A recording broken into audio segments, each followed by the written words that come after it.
Programa Palavra Espírita. Apoio Cultural. Sociedade Espírita Estudo e Caridade Lar de Joaquina. Odontologia Lauda. O implante que se transforma em sorriso. Goods e Cook Casa Criativa. Agora juntas para lhe surpreender ainda mais. Sociedade Espírita Luz e Caridade. Estamos iniciando pela TV Santa Maria, canal 19 da NET, mais um programa Palavra Espírita, agradecendo como sempre aos nossos apoiadores culturais, Sociedade Espírita Estudo e Caridade Lar de Joaquina, Odontologia Lauda, o implante que se transforma em sorriso, Goods e Cook Casa Criativa, agora juntas para lhe surpreender ainda mais, e Sociedade Espírita Luz e Caridade, situada na rua João Schwetz, 181, no bairro Rossato, aqui em Santa Maria. Porém, antes de iniciar o meu comentário de hoje, permitam-me agradecer muito carinhosamente a 3 pessoas. Agradecer a Ivete Concato e a sua filha Ariana Concato, a quem encontrei ambas quando fui dar uma palestra lá na Sociedade Espírita União dos Fiéis, aqui em Santa Maria, e disseram que assistem o meu programa. E a outra pessoa que me abordou, desta vez na fila do caixa de um supermercado da cidade, foi o José Marenco. Por isso, a todos vocês, pelo carinho, recebam o meu abraço muito fraterno e carinhoso. Dito isto, vou iniciar o meu comentário de hoje dizendo um ditado muito popular e também muito antigo que diz o seguinte, abre aspas, quem procura o que quer, acha o que não quer, fecha aspas. Pois o que aconteceu comigo outro dia é que eu estava procurando uma coisa em casa e sem querer achei uma outra coisa escondida lá no fundo de uma gaveta. Era um caderninho, onde eu escrevia, onde eu anotava normalmente em conversas de velório. Aliás, velório é um ambiente bem propício para certos assuntos, onde eu anotava nesse caderninho, depois que chegava em casa, as dúvidas, os bate-papos, as perguntas que as pessoas, por saberem que eu era espírita, me faziam.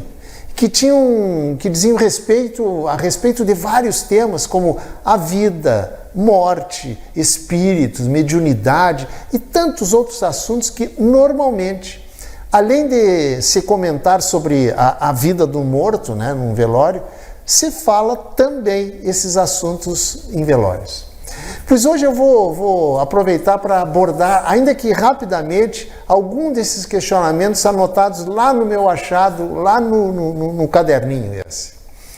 E o primeiro é que o que se faz nas casas espíritas? Esta, aliás, é uma curiosidade de quem não vai ou só vai à casa espírita para receber o passe e não participa efetivamente das outras atividades que lá acontecem.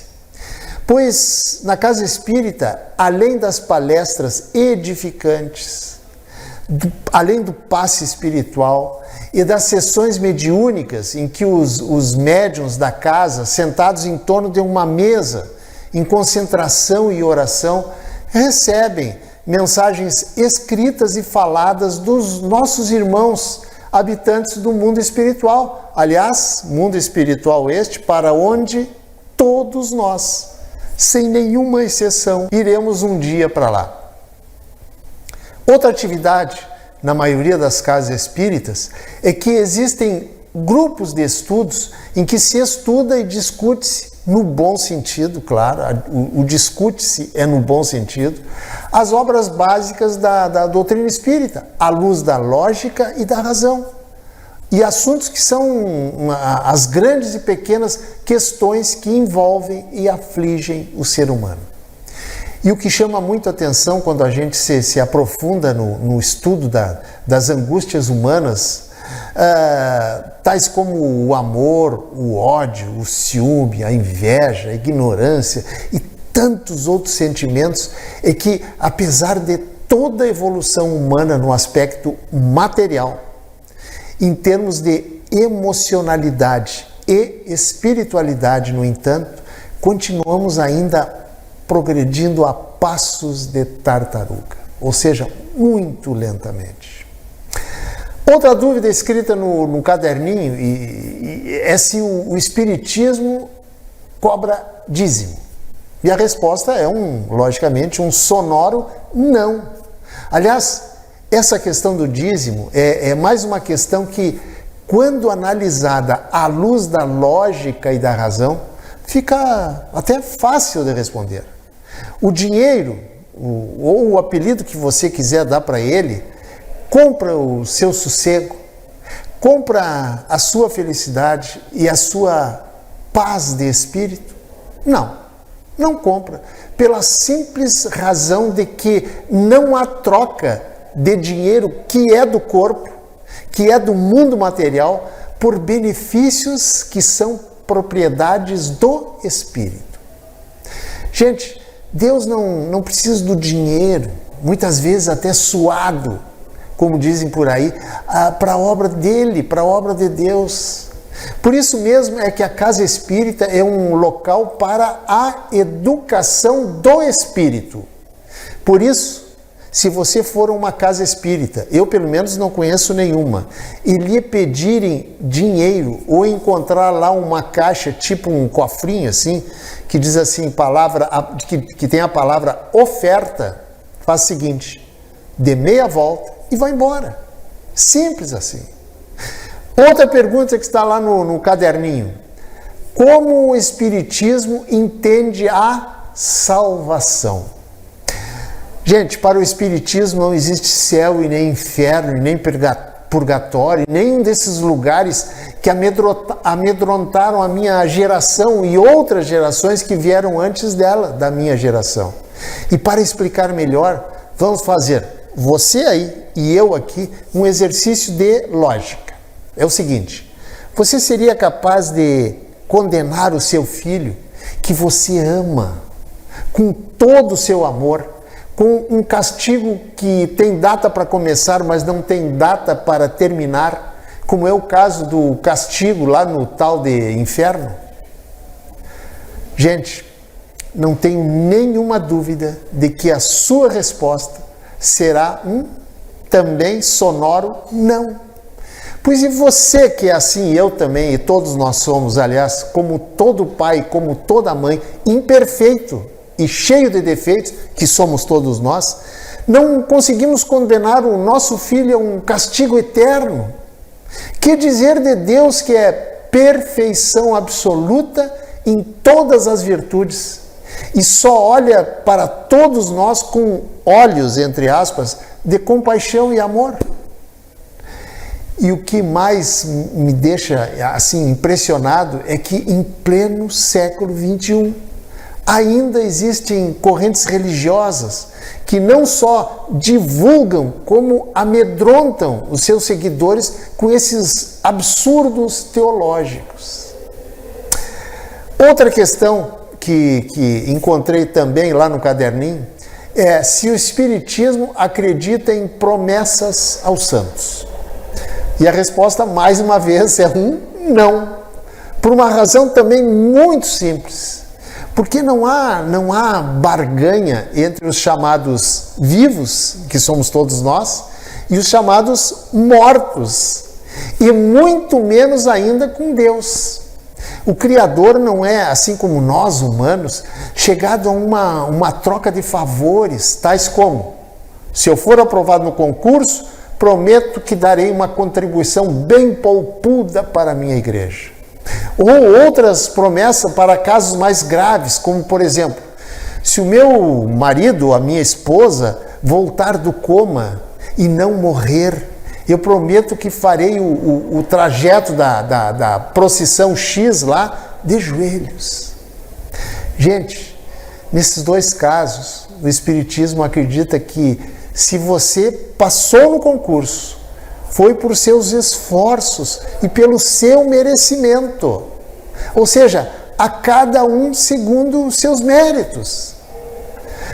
Já no segundo caso, se o esposo ou a esposa voltar do coma, não é mais coerente colocar isso na conta de toda a equipe de médicos e enfermeiros que cuidou do paciente, associado ao fato de que ainda não era o seu momento de retornar à pátria espiritual? Gente, a barganha, o velho e sempre atual toma lá da cá, são negociatas bem próprias de quem ainda, independentemente da idade cronológica e da religião que professa, não entendeu que Deus não leva em conta e nem se importa com bajulações e troca de favores, porque nossas tribulações diárias não são castigos, e sim fazem parte do nosso processo de aprendizagem. Outra questão que está lá no caderninho é sobre homossexualismo. Aliás, sobre esse tema, eu lembro que eu já falei aqui há nem tanto tempo assim, mas volto a ele hoje, ainda que rapidamente, só para responder a pergunta, e que eu não lembro exatamente quem fez, mas que está lá anotado lá no meu caderninho. A pergunta anotada lá no caderninho, aquele que eu achei lá no fundo da gaveta, é o seguinte: como o Espiritismo encara o homossexualismo? Pois começo a minha resposta fazendo uma outra pergunta. O que deve envolver o relacionamento afetivo entre duas pessoas que decidem viver juntas? Eu não sei a sua opinião, mas na minha opinião, o que leva duas pessoas a viverem juntas de forma afetiva não é outra coisa senão o amor. Portanto, se dois espíritos encarnados, independentemente de sexo do corpo, de cada um deles, se amam, se respeitam e respeitam as pessoas com quem eles convivem na sociedade, eu pergunto, tem algum mal nisso? Ou o mal está nas pessoas que condenam esse tipo de relacionamento? Com certeza absoluta, na minha opinião, esse mal se esconde nas entranhas de alguns, ou serão de muitos, corações humanos.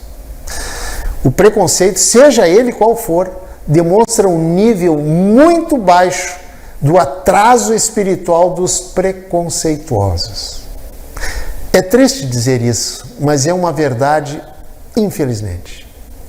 Gente, o Espiritismo restitui o verdadeiro papel de cada um na criação, fazendo desaparecer naturalmente todas as distinções estabelecidas e criadas entre os homens pelos próprios homens, que inadvertidamente criaram, através do orgulho, naturezas, classificações, tipos, classes, que fazem emergir da ignorância humana os mais variados preconceitos, e entre eles os estúpidos preconceitos financeiros, religiosos, intelectual, sexual, racial e, pasmem, o preconceito, inclusive, o mais moderno agora, o preconceito político e ideológico.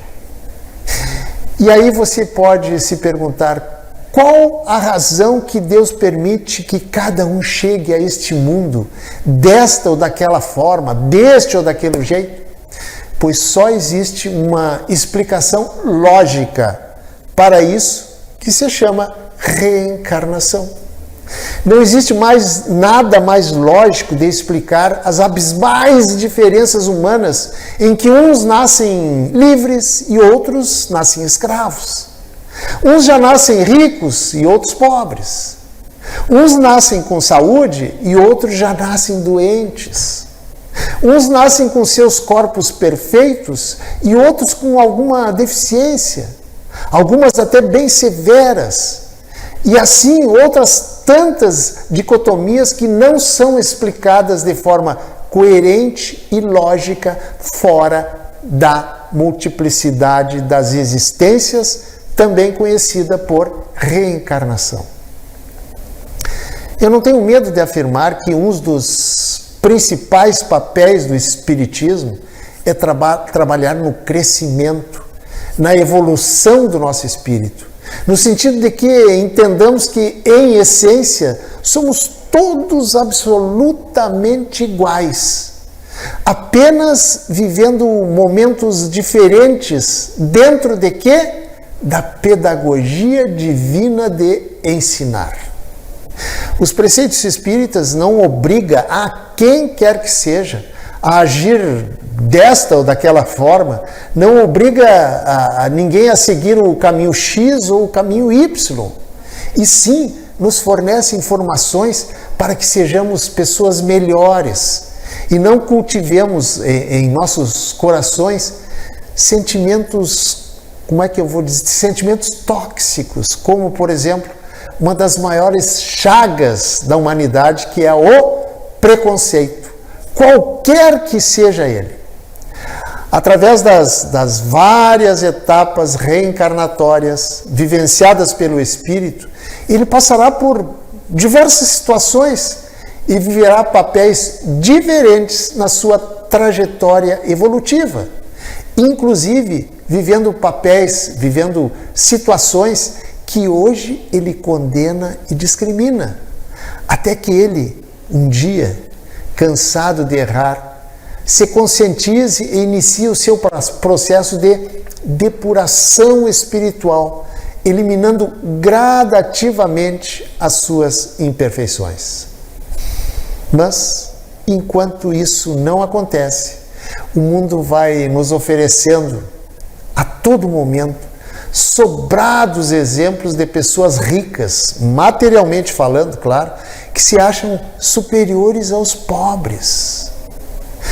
O preconceituoso racial, por sua vez, tem a absoluta convicção de que o branco é superior ao negro, cuja única, vejam bem, eu disse única diferença física entre um e o outro é apenas a diferença de pigmentação epidérmica e mais nenhuma outra diferença. Eu poderia citar aqui outros tantos exemplos clássicos, causados não somente pela ignorância humana, como e principalmente pela pobreza espiritual de pessoas com visão totalmente equivocadas e distorcidas, e que, infelizmente, não entenderam ainda o verdadeiro sentido da vida e nem a razão do porquê que estão aqui nesta escola de almas, no planeta Terra, encarnadas como pessoas brancas, negras, ricas, pobres, homens, mulheres, heterossexuais e homossexuais, feias, bonitas, entre tantas e tantas diferenças que fazem parte no estágio atual da vida do espírito aprendiz. E nesses, como eu diria, distúrbios comportamentais, encontra-se interiorizado no ser uma das maiores chagas morais do ser humano, que é o orgulho. Orgulho esse que faz crer que ele, o ofensor, o preconceituoso, seja realmente superior, quando que quem age assim demonstra de forma muito clara exatamente o contrário, ou seja, demonstra uma inferioridade moral e, principalmente, espiritual, digna inclusive de pena.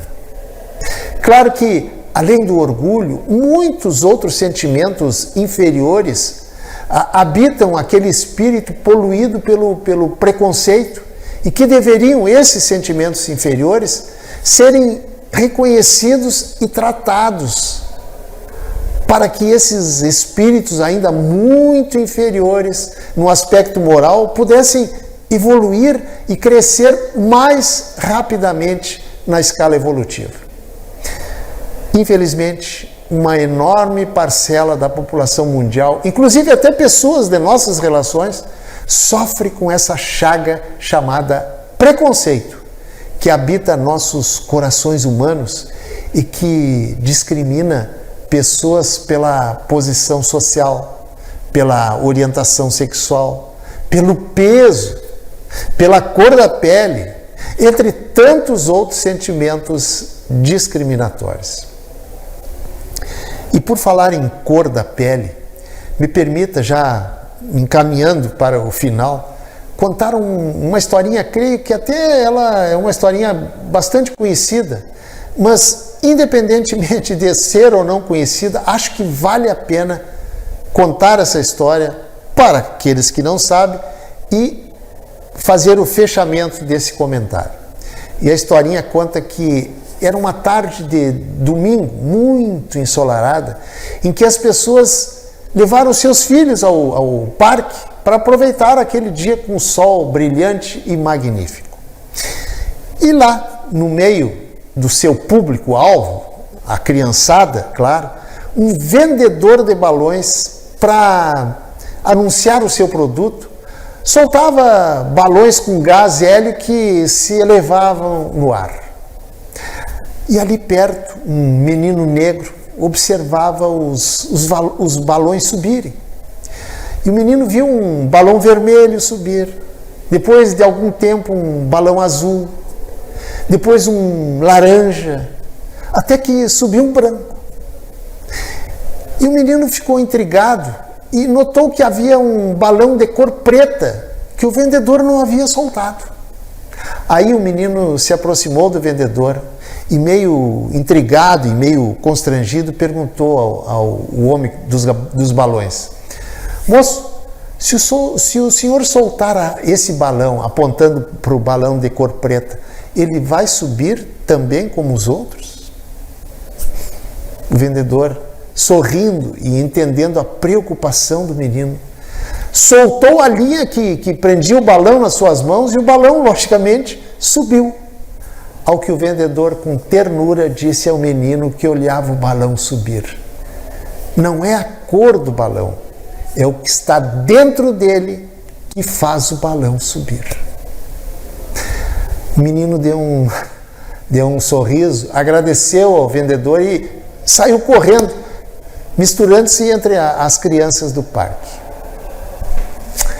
E agora sim, definitivamente passar a régua, eu encerro com uma frase dita por um dos maiores gênios que a humanidade já produziu em termos de conhecimento, o físico alemão Albert Einstein, a propósito desse mal que se esconde nas entranhas dos corações e das almas humanas, que é o preconceito. Disse ele: é mais fácil desintegrar um átomo do que um preconceito. Pois eu concordo integralmente com ele. E você? Também concorda? Pense nisso. Muito obrigado, um abraço e até o nosso próximo encontro. Tchau! Programa Palavra Espírita. Apoio Cultural, Sociedade Espírita Estudo e Caridade Lar de Joaquina. Odontologia Lauda, o implante que se transforma em sorriso. Goods e Cook Casa Criativa, agora juntas para lhe surpreender ainda mais. Sociedade Espírita Luz e Caridade.